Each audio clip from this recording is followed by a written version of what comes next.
Now even as we fight the wars in front of us, we also have to see the horizon beyond these wars.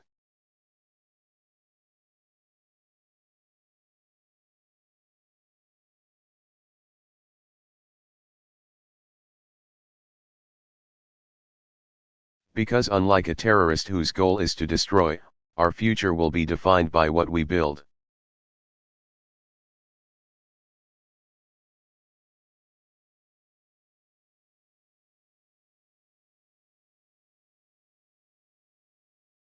We have to see that horizon.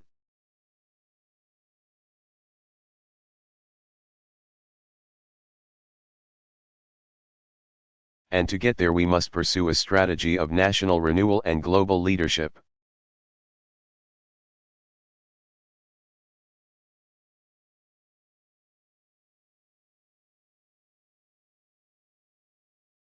We have to build the sources of America's strength and influence.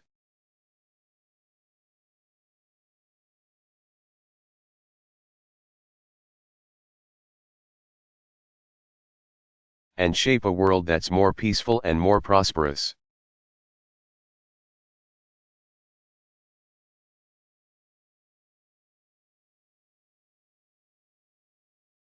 Time and again, Americans have risen to meet and to shape moments of change.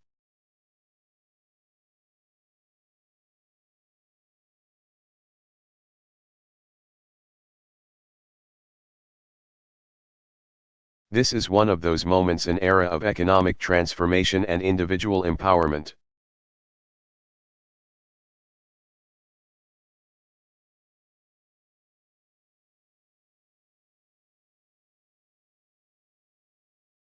Of ancient hatreds and new dangers, of emerging powers and new global challenges.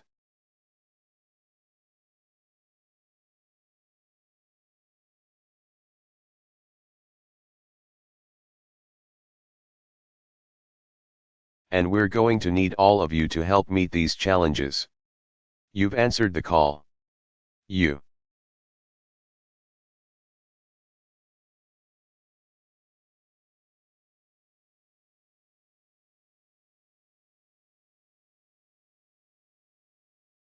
And all who wear America's uniform, remain the cornerstone of our national defense, the anchor of global security.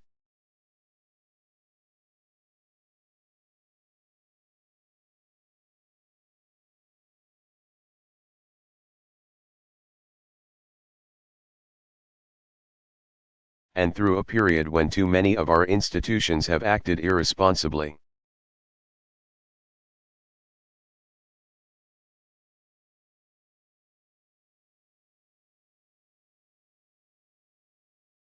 The American military has set a standard of service and sacrifice that is as great as any in this nation's history.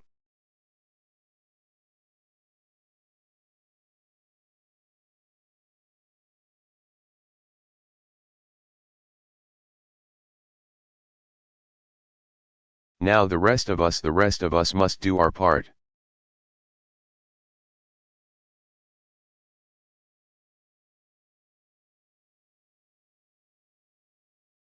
And to do so, we must first recognize that our strength and influence abroad begins with steps we take at home.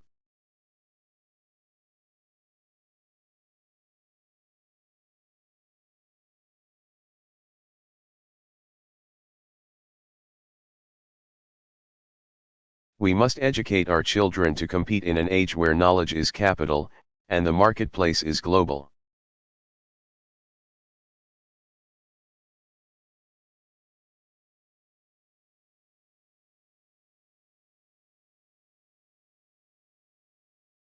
We must develop clean energy that can power new industry and unbound us from foreign oil and preserve our planet.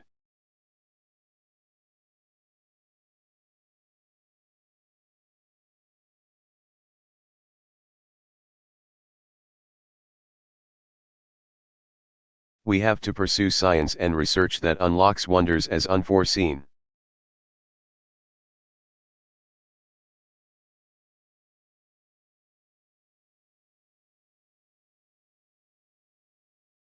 To us today as the microchip and the surface of the moon were a century ago.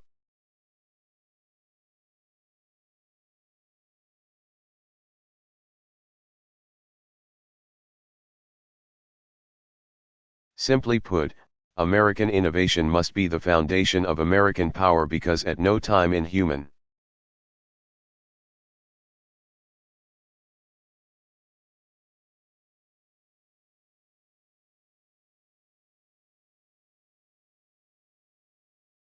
history has a nation of diminished economic vitality maintained its military and political primacy.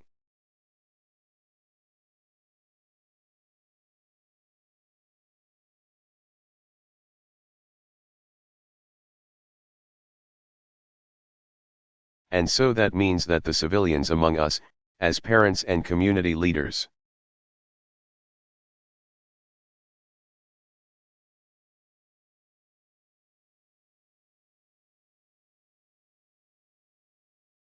elected officials, business leaders, we have a role to play.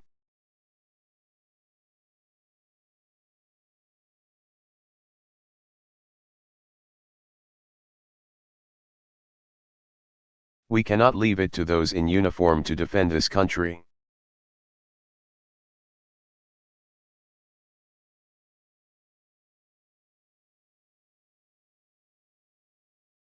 We have to make sure that America is building on its strengths.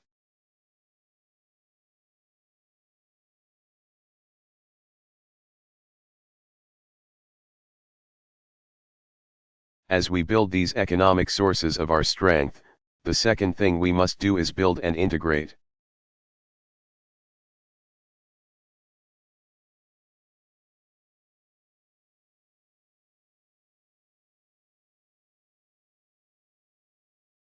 The capabilities that can advance our interests, and the common interests of human beings around the world.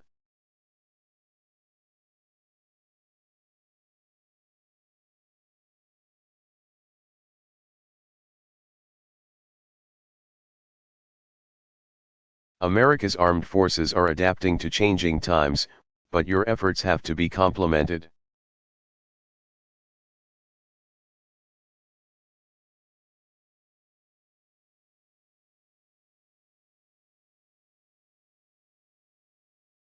We will need the renewed engagement of our diplomats, from grand capitals to dangerous outposts.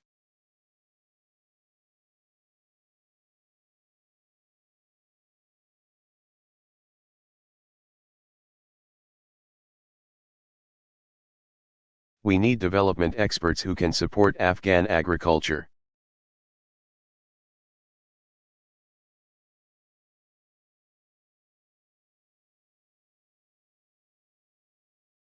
And help Africans build the capacity to feed themselves.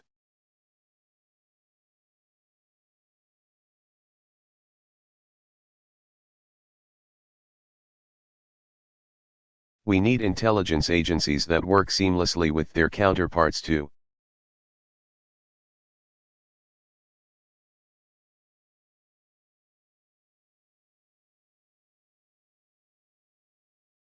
Unravel plots that run from the mountains of Pakistan to the streets of our cities.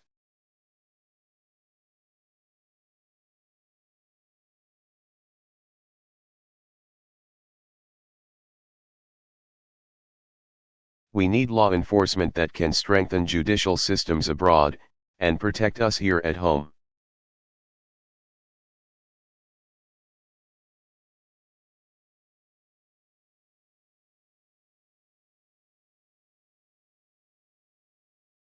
And we need first responders who can act swiftly in the event of earthquakes and storms and disease.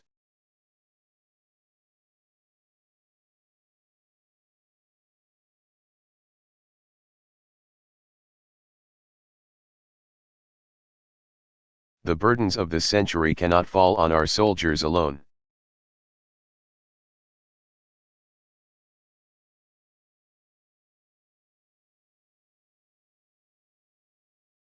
It also cannot fall on American shoulders alone.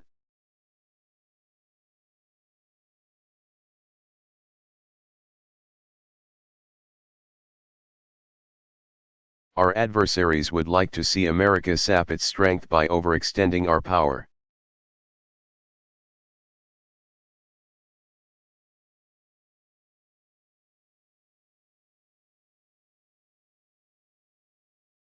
and in the past, we've always had the foresight to avoid acting alone.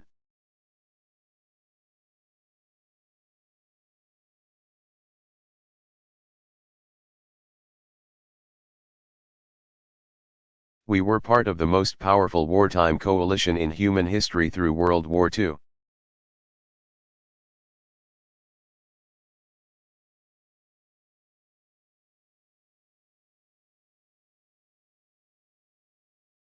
We stitched together a community of free nations and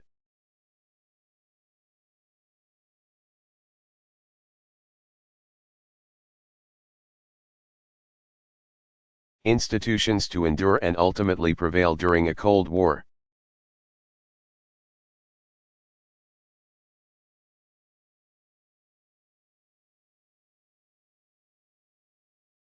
Yes, we are clear-eyed about the shortfalls of our international system.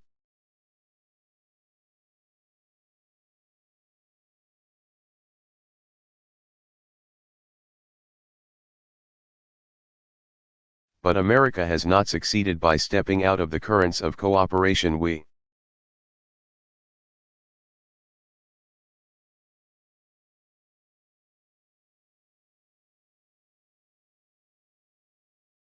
have succeeded by steering those currents in the direction of liberty and justice.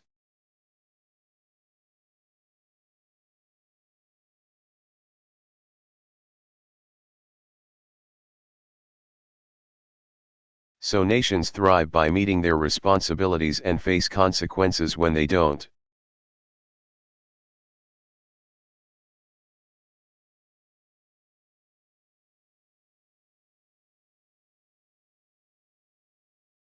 So we have to shape an international order that can meet the challenges of our generation.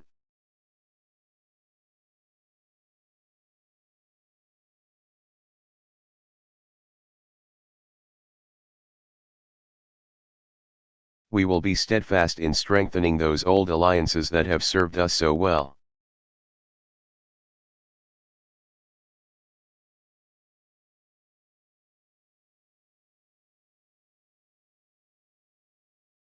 Including those who will serve by your side in Afghanistan and around the globe.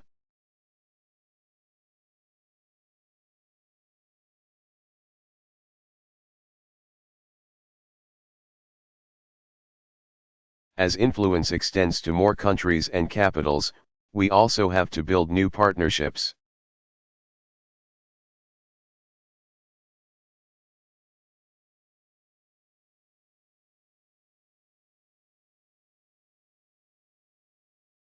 And shape stronger international standards and institutions.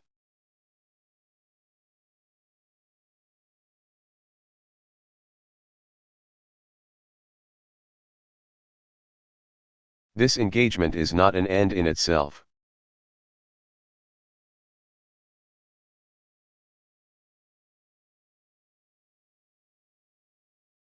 The international order we seek is one that can resolve the challenges of our times.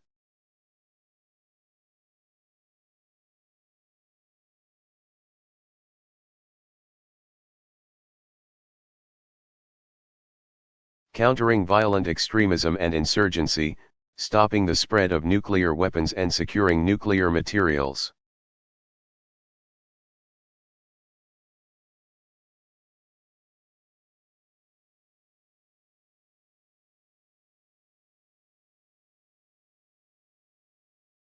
Combating a changing climate and sustaining global growth.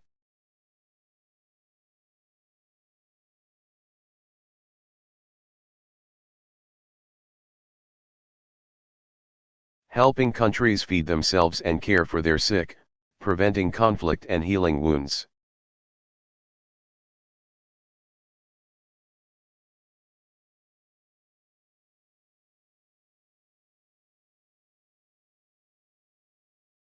If we are successful in these tasks, that will lessen conflicts around the world.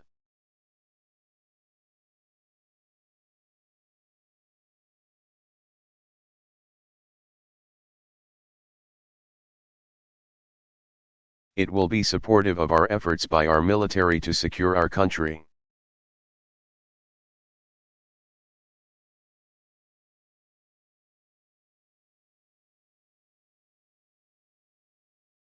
More than anything else, though, our success will be claimed by who we are as a country.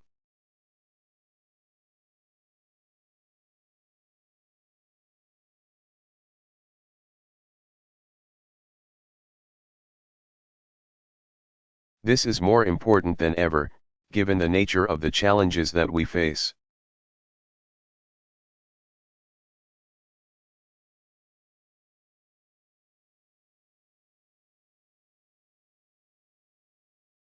Our campaign to disrupt, dismantle,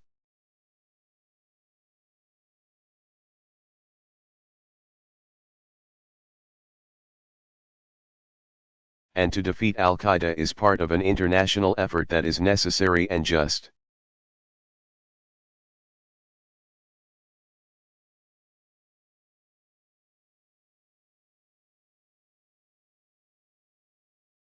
But this is a different kind of war.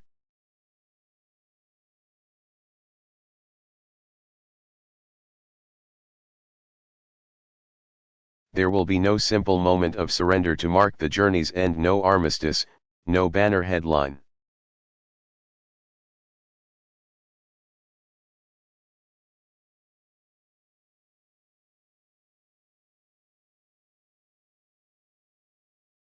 Though we have had more success in eliminating Al-Qaeda leaders in recent months than in recent years.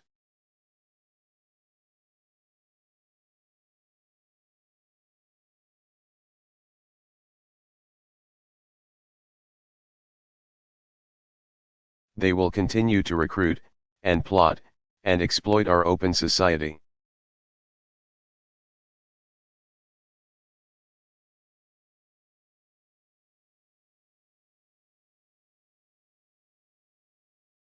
We see that in bombs that go off in Kabul and Karachi. We see it in attempts to blow up an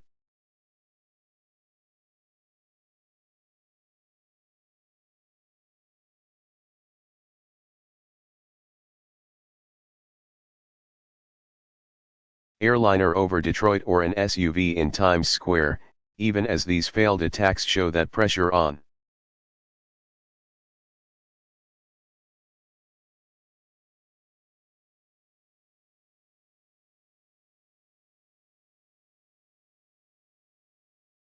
networks like Al-Qaeda is forcing them to rely on terrorists with less time and space to train.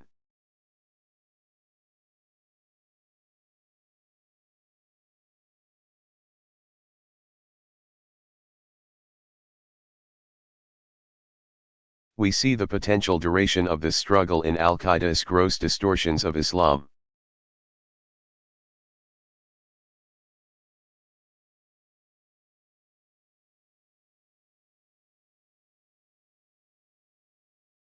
Their disrespect for human life, and their attempt to prey upon fear and hatred and prejudice.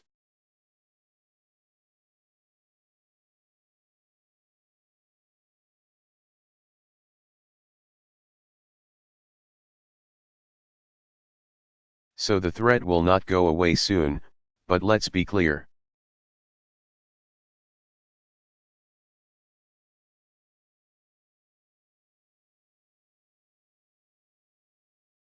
Al-Qaeda and its affiliates are small men on the wrong side of history.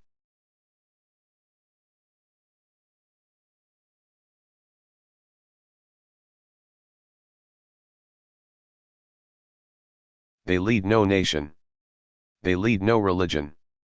We need not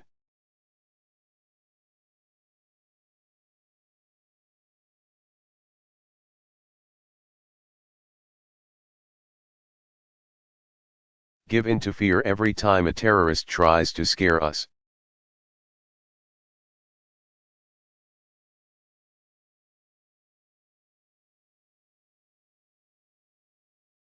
We should not discard our freedoms because extremists try to exploit them.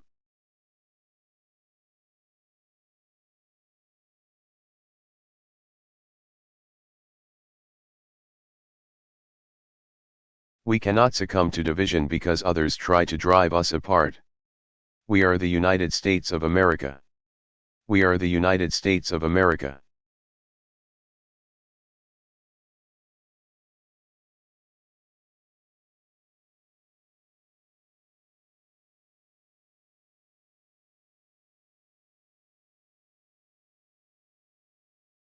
and we have repaired our union, and faced down fascism, and outlasted communism.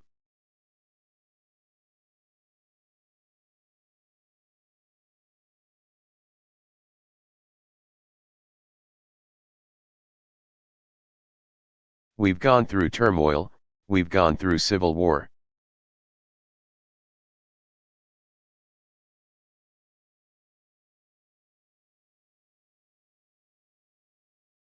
And we have come out stronger, and we will do so once more.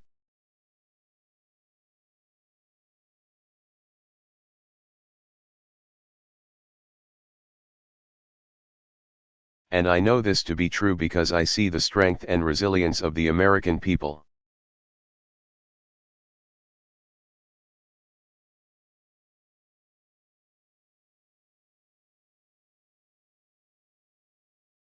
Terrorists want to scare us. New Yorkers just go about their lives unafraid.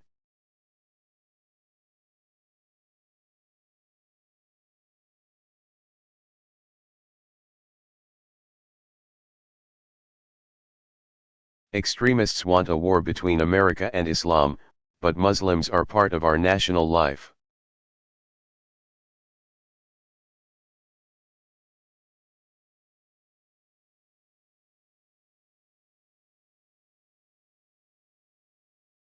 Including those who serve in our United States Army.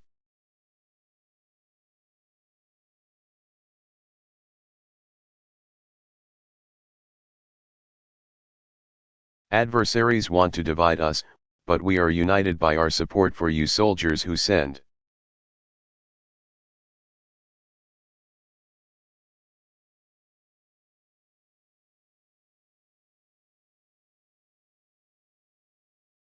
A clear message that this country is both the land of the free and the home of the brave.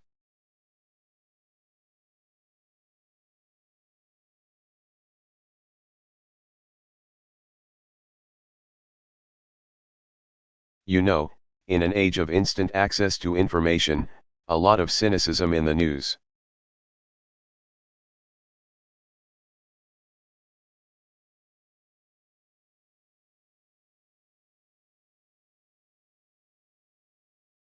It's easy to lose perspective in a flood of pictures and the swirl of political debate.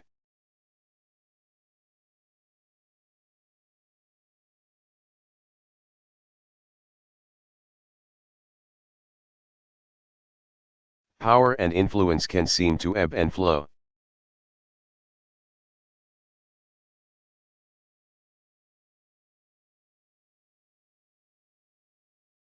Wars and grand plans can be deemed won or lost day to day, even hour to hour.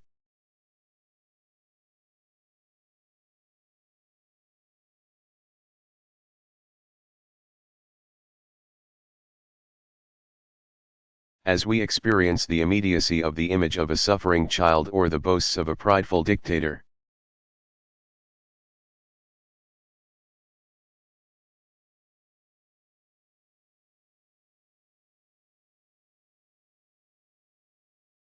It's easy to give in to the belief sometimes that human progress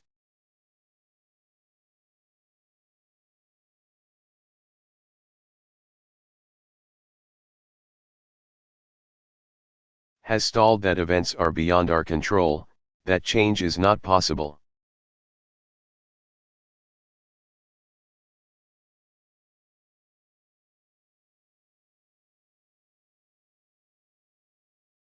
But this nation was founded upon a different notion.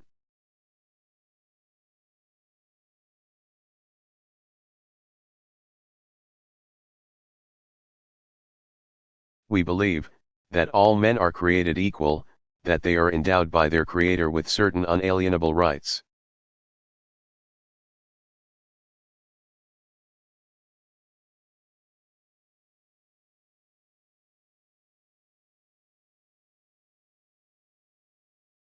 That among these are life, liberty, and the pursuit of happiness.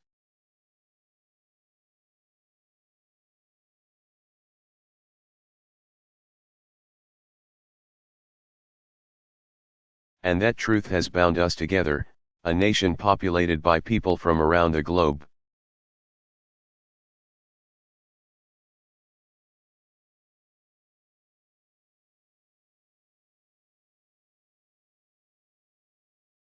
enduring hardship and achieving greatness as one people.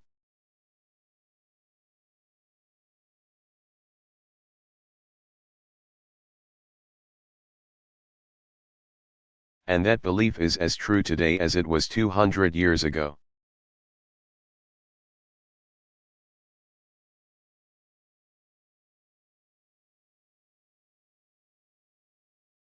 It is a belief that has been claimed by people of every race and religion in every region of the world.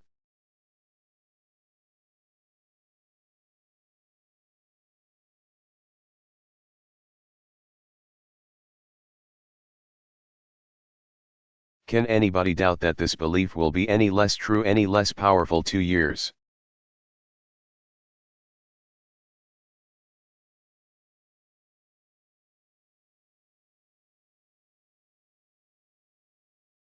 Two decades, or even 2 centuries from now.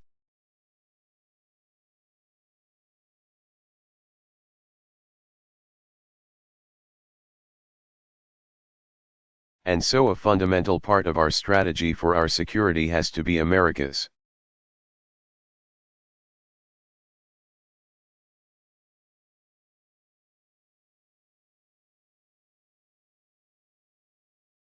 Support for those universal rights that formed the creed of our founding.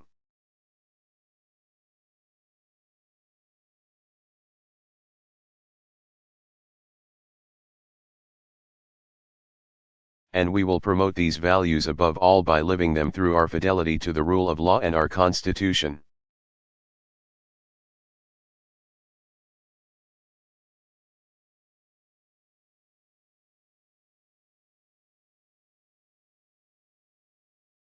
Even when it's hard, even when we're being attacked, even when we're in the midst of war.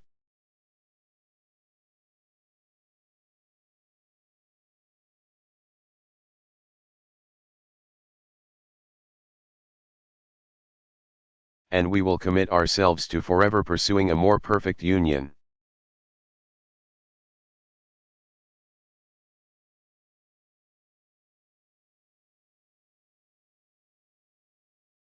Together with our friends and allies, America will always seek a world that extends.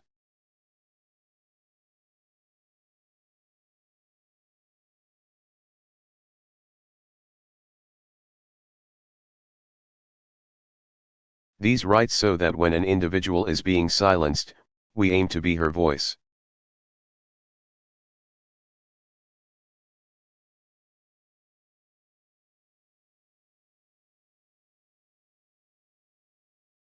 Where ideas are suppressed, we provide space for open debate.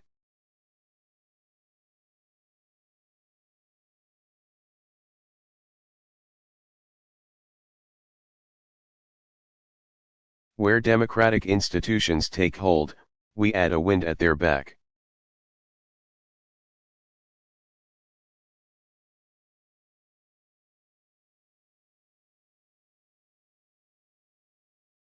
When humanitarian disaster strikes, we extend a hand.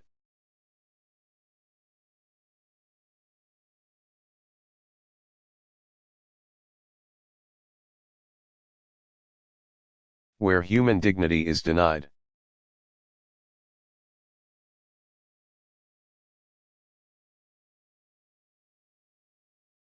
America opposes poverty and is a source of opportunity. That is who we are. That is what we do.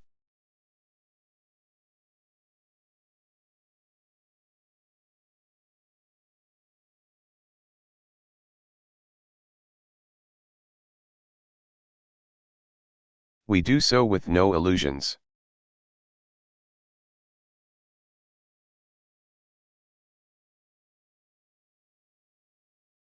We understand change doesn't come quick.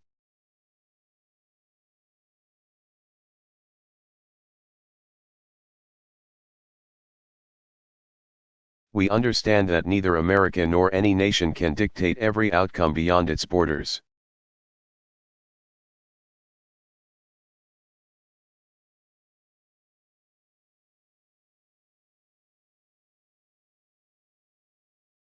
We know that a world of mortal men and women will never be rid of oppression or evil.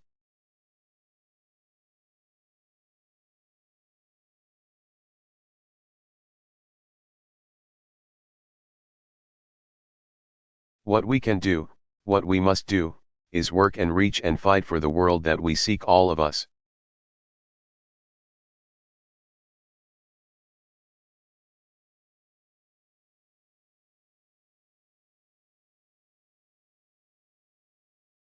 Those in uniform and those who are not.